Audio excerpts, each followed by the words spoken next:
السلام علیکم ناظرین، HR نیوز کے ساتھ میں ہوں اسد الرحمان۔ آج ہم حاضر ہوئے ہیں خلیفہ قاری واجد تبسم صدیقی صاحب کے پاس۔ ان کے پاس آنے کا مقصد ہمارا یہ ہے کہ انہوں نے اس شہر میں 63 روزہ محافل کا انعقاد کیا۔ ان محافل میں اللہ اور اس کے رسول کا ذکر ہوتا رہا، جس سے اس شہر کی آب و ہوا معطر ہوتی رہی۔ یقیناً اس محفل میں ان اذکار کی وجہ سے اس شہر کے لوگ بہت زیادہ بلیات سے محفوظ بھی رہے ہوں گے۔ آئیے ہم ان سے بات کرتے ہیں۔ السلام علیکم۔ جی وعلیکم السلام ورحمۃ اللہ۔ خلیفہ صاحب، HR نیوز کی جانب سے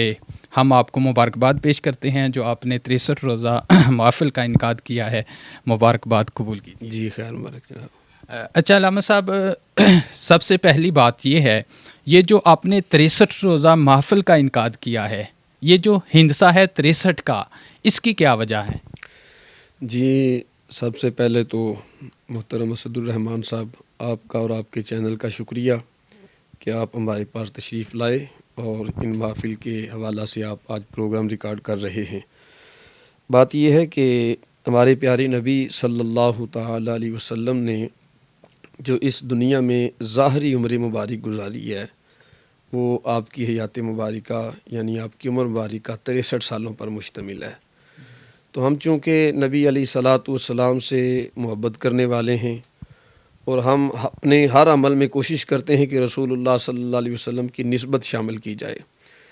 تو اس لیے ہم نے آپ صلی اللہ علیہ وسلم کی ظاہری عمر مبارک کی نسبت سے 63 راتیں جو ہیں وہ نبی پاک صلی اللہ علیہ وسلم کے میلاد شریف کے لیے مختص کیں، اور ان 63 راتوں میں یہ 6واں سال ہے اس دفعہ، یعنی کہ سمجھیں کہ 6 سال مکمل ہو گئے۔ یہ 6ویں سالانہ محافل تھی 63 روزہ جو پائے تکمیل تک پہنچی ہیں، اور اس 63 کے عدد کا جو سبب ہے وہ آقا علیہ الصلاۃ والسلام کی 63 سالہ ظاہری حیات طیبہ ہے۔ ماشاءاللہ، مطلب حضور پاک صلی اللہ علیہ وسلم کی جو ظاہری حیاتی ہے آپ نے اس کے ساتھ اس کو منسوب کیا ہے۔ تو اچھا خلیفہ صاحب، یہ جو آپ کی محفل ہوتی ہے اس کا سٹرکچر کیا ہے؟ آپ کس ترتیب سے یہ محفل جو ہیں اس کا انعقاد کرتے ہیں؟ جی یہ محافل جو ہیں ایک جگہ پر تو انعقاد نہیں ہوتی، یہ 63 راتیں آپ کہہ لیں کہ 63 گھروں میں، مختلف گھروں میں، مختلف عاشقان رسول صلی اللہ علیہ وسلم کے گھروں میں ان محافل کا انعقاد ہوتا ہے، اور اس کا طریقہ کار عمومی روایتی محافل سے تھوڑا سا ہٹ کر ہے، اس لیے کہ ہم اولیاء اللہ سے وابستہ ہیں، نیریاں شریف خانقاہ سے وابستہ ہیں، تو ہم محفل پاک کا آغاز جو ہوتا ہے وہ اللہ تعالیٰ کے ذکر یعنی ختم خواجگان شریف سے ہوتا ہے، پھر اس کے بعد ذکر اللہ کیا جاتا ہے، اللہ تعالیٰ کا ذکر ہوتا ہے، کلمہ شریف کا ذکر ہوتا ہے، نبی صلی اللہ علیہ وآلہ وسلم پر جو بیسک اس محفل کا جو فوکس ہوتا ہے وہ ہوتا ہے درود شریف، کہ اس محفل کو ہم درود پاک کی محفل کہہ لیں، کہ زیادہ تر اس کا جو وقت ہے اس کے ابتدا بھی درود شریف سے ہوتی ہے، اس کا درمیان بھی درود شریف پر ہے، پھر اس کا اختتام بھی درود شریف پر ہے۔ تو پہلے ختم خواجگان، اس کے بعد کو مختصر سا بیان، پھر ذکر پاک اور درود شریف، اور اس کے بعد 1 یا 2 نعتیں، اور ساتھ ہی جو ہے اس کی دعا ہوتی ہے، یعنی کہ سمجھیں کہ یہ تقریباً 1.25 گھنٹہ 1.5 گھنٹے کے دورانیے پر مشتمل یہ محفل پاک ہوتی ہے، جس میں درود پاک، ذکر پاک اور جو ہے وہ مختصر سا درس بیان اور 1 یا 2 نعت، بس اتنا ہی اس پروگرام کا جو ہے وہ شیڈیول ہوتا ہے۔ جی ماشاءاللہ۔ اچھا ابھی آپ نے ذکر کیا آستانہ عالیہ نہریاں شریف کا، آپ اس کے ساتھ منسوب ہیں، تو اس آستانے کے متعلق ہمارے جو ناظرین ہیں، جو ویڈیو دیکھنے والے ہیں، انہیں کچھ بتائیے گا۔ الحمدللہ آستانہ عالیہ نہریاں شریف ایک آپ سمجھیں کہ طریقت میں اور آستانوں میں ایک اس وقت الحمدللہ ایک چاند کی اور سورج کی حیثیت رکھتا ہے، اس لیے کہ میرے مرشد گرامی حضور شیخ العالم حضرت قبلہ پیر محمد علاؤ الدین صاحب صدیقی رحمۃ اللہ تعالی علیہ، آپ نے نہریاں شریف کے آستانے سے وہ کام سر انجام دیے جو میں سمجھتا ہوں کہ اگر ہم آج دیگر آستانوں پر دیکھیں تو اتنی بڑی خدمات کوئی بھی سر انجام نہیں دے سکا جو دربار عالیہ نہریاں شریف نے دین متین کے لیے اور مخلوق خدا کے لیے جو خدمات کی ہیں۔ اس کی ایک مثال آپ کو میں پیش کرتا ہوں کہ پورے آزاد کشمیر کے اندر پہلی جو یونیورسٹی ہے وہ حضور شیخ العالم پیر علاؤ الدین صدیقی صاحب رحمۃ اللہ تعالی علیہ انہوں نے قائم کی، اور پھر میرپور کے مقام پر آزاد کشمیر کا پہلا میڈیکل کالج، یہ گورنمنٹ کے کرنے والے کام ہوتے ہیں، لیکن یونیورسٹی نیریاں شریف کی سرزمین پہ وہ بھی حضرت صاحب قبلہ عالم رحمۃ اللہ تعالی علیہ نے قائم کی، اور پھر میڈیکل کالج جو ہے وہ بنایا،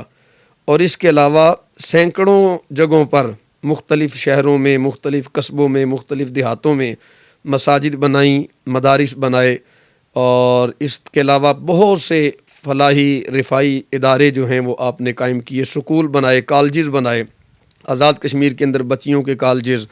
اور بچوں کے سکول۔ اس کے علاوہ تراڑکھل کے اندر ابھی حال ہی میں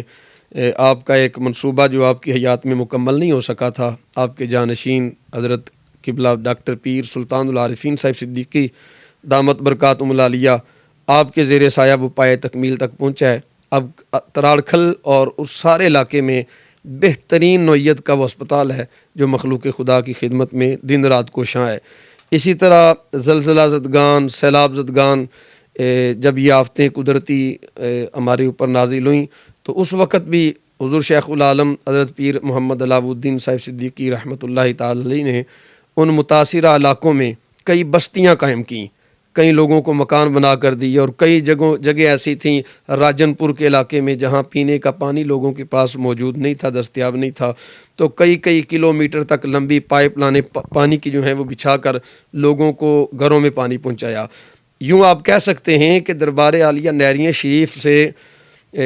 روحانی تسکین کا سامان تو میسر آتا ہی ہے، اللہ تو وہاں ہوتی ہے، لیکن اس کے ساتھ ساتھ مخلوق خدا کی خدمت، یا کہہ لیں کہ دکھیوں کے آنسو بھی جو ہیں وہ پونجے جاتے ہیں، اور عملی طور پر دربار عالیہ نیریاں شریف خدمت خلق کے لیے میدان عمل میں ہر وقت موجود ہوتا ہے۔ جی ماشاءاللہ، مطلب وہاں پر ذکر و اذکار بھی ہوتے ہیں اور فلاحی کام بھی ہوتا ہے ماشاءاللہ۔ اچھا، آخری میرا آپ سے سوال یہ ہے خلیفہ صاحب، ابھی ہم ڈسکا میں موجود ہیں، ہماری ڈسٹرکٹ سیالکوٹ ہے۔ ابھی کچھ دن پہلے سیالکوٹ کے اندر ایک ایسا واقعہ ہوا جس کی وجہ سے اسلام کا اور اسلامی جمہوریہ پاکستان کا نام بھی ہے بدنام ہوا ہے۔ اس کے اوپر آپ کی کیا رائے ہے؟ آپ کیا سمجھتے ہیں؟ ایسے واقعات کی کیا وجہ آپ کو لگتی ہے؟ سب سے پہلے تو اس سانحے پر جتنا بھی افسوس کیا جائے میں سمجھتا ہوں کہ وہ تھوڑا ہے۔ کسی ایک جان کا ضیاع، یہ تو انسان تھا، اللہ کے نبی صلی اللہ تعالی علیہ وسلم نے جانور کو بھی تکلیف دینے سے منع کیا ہے، کسی کیڑے مکوڑے کو بھی تکلیف دینے سے اسلام اور دین نے ہمیں روکا ہے۔ میں نے ایک حدیث پاک پڑھی کہ ایک جگہ پر چونٹیوں کی بل کو کسی نے آگ لگا دی، تو اللہ کے محبوب علیہ الصلوۃ والسلام نے جب یہ دیکھا تو فرمایا یہ کس نے کیا ہے؟ تو ایک شخص نے عرض کی کہ حضور میں نے کیا، تو میرے نبی نے فرمایا فوراً اس کو بجھا دو۔ یعنی اسلام جانوروں کو، کیڑوں مکوڑوں کو بھی تکلیف اور اذیت دینے سے منع کرتا ہے۔ اس کی جتنی بھی مذمت کی جائے وہ کم ہے، لیکن اس کے ساتھ ساتھ میں یہ سمجھتا ہوں کہ اس کو پاکستان یا اسلام کی بدنامی کہنا یا اسلام کے اوپر اس کو دبا کہنا، یہ سراسر ناانصافی اور زیادتی ہے، جو کہ ہمارے ہی اپنے لوگ مسلمان کہہ رہے ہیں جی اسلام بڑا بدنام ہو گیا، حالانکہ اسلام نے تو اس کی تعلیم ہی نہیں دی۔ اسلام تو تب بدنام ہو کہ اگر یہ تعلیمات اسلامی ہو۔ دیکھیں اگر ایک بندہ مجرم بھی ہے اور اس نے یہ جرم کیا ہے تو اس کو سزا دینا عدالتوں کا کام ہے، عدالتیں اس کو سزا دیں۔ آپ نے پوچھا کہ اس کا سبب کیا ہے؟ اس کا سبب ایک تو جہالت،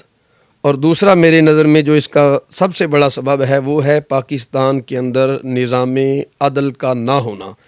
جہاں کسی مظلوم کو انصاف نہ ملے اور کسی ظالم کو سزا نہ ملے، اس معاشرے کے اندر ایسے واقعات رونما ہوتے رہتے ہیں۔ پاکستان کے اندر تحفظ ناموس رسالت کا قانون موجود ہے، اگر اس کا قانون کے مطابق عدالتیں صحیح طریقے سے آزادانہ طور پر فیصلے کریں تو کوئی بندہ ایسی جرت نہیں کر سکتا، اور اگر عدالتیں ایسے صحیح طریقے سے فیصلے نہیں کریں گی اور قانون کے مطابق مجرموں کو سزا نہیں دیں گی تو پھر جو سیالکوٹ میں ہوا ہے وہ آپ دیکھیں۔ میں نہیں کہتا کہ وہ شخص نعوذ باللہ گستاخ رسول تھا، نہ جانتا ہوں کہ وہاں ہوا کیا ہے۔ ابھی تک سننے میں یہی آیا کہ اس نے ایک سٹیکر جو ہے وہ اتارا تھا جس کے اوپر لبیک یا حسین لکھا ہوا تھا۔ یہ عدالتوں کا کام ہے کہ اگر کسی نے گستاخی کی ہے تو بھی اس کو سزا عدالت دے، اور اگر کسی نے کسی کو ناحق کسی پر ظلم کر دیا کہ اگر وہ شخص گستاخ نہیں تھا تو عدالت کا اب کام ہے کہ ان کو ایک نشان عبرت بنائے تاکہ آئندہ کوئی بھی شخص ایسی جرت کرنے کی کوشش نہ کرے۔ باقی جہاں تک بات رہ گئی اسلام کی، اسی پاکستان کے اندر چند سال قبل 2 حافظ قرآن بچوں کو زندہ جلا دیا گیا، پہلے انہیں مارا گیا، مارنے کے بعد انہیں زندہ جلایا گیا تشدد کے بعد، تو کسی بندے نے اس کو عیسائیت کے ساتھ نہیں جوڑا۔ آج سے 1 سال قبل آپ دیکھیں غالباً نیوزی لینڈ میں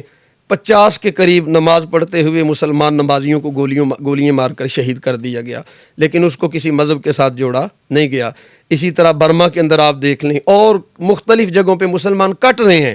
لیکن اس پر کوئی بندہ آواز اٹھانے والا نہیں، اگرچہ ہم اس واقعے کی مذمت کرتے ہیں، لیکن اس سے یہ کہنا کہ اسلام کی بڑی بدنامی ہو گئی یا اسلام، اس کا ساتھ اسلام کا کوئی تعلق ہی نہیں ہے۔ اسلام تب بدنام ہو کہ اگر اسلام نے یہ کہا ہو کہ کسی کو پکڑو، اس کو لٹکا دو، اس کو جلا دو، اس کو مار دو۔ اسلام تو کہتا ہے کہ ایک چونٹی کو بھی آپ نہیں جلا سکتے۔ تو یہ ایک صفاقی ہے، یہ ایک درندگی ہے، اور جن درندوں نے یہ عمل کیا ہے ان کا نہ دین سے کوئی تعلق ہے، نہ وہ دین کو سمجھتے ہیں، نہ وہ اسلام کو سمجھتے ہیں، نہ انہیں اسلام کی تعلیمات کا علم ہے، لہذا اس کو ایک آپ جہالت کہہ سکتے ہیں، اور جہالت کا کوئی مذہب نہیں ہوتا، کوئی دین نہیں ہوتا۔ جہالت اپنے کنویں میں، اپنے اندھے کنویں میں خود گرتی ہے، وہ کسی مذہب کے ساتھ اس کا تعلق نہیں ہوتا ہے۔ جی سر، بہت شکریہ خلیفہ صاحب۔ جی ہاں ناظرین، آپ نے سماعت کیا، ہمارے ساتھ موجود تھے خلیفہ قاری واجد تبسم صدیقی صاحب۔ ان کے پاس آنے کا ہمارا مقصد بھی یہی تھا کہ ہم انہیں خراج عقیدت پیش کریں، کیونکہ انہوں نے بہت ہی اچھا عمل 63 روزہ محافل کا انعقاد کیا ہے۔ ہم دعا کرتے ہیں کہ اللہ تعالیٰ انہیں مزید ایسے عمل کرنے کی توفیق عطا فرمائے۔ اپنے میزبان اسد الرحمان کو اجازت دیجیے، اللہ حافظ۔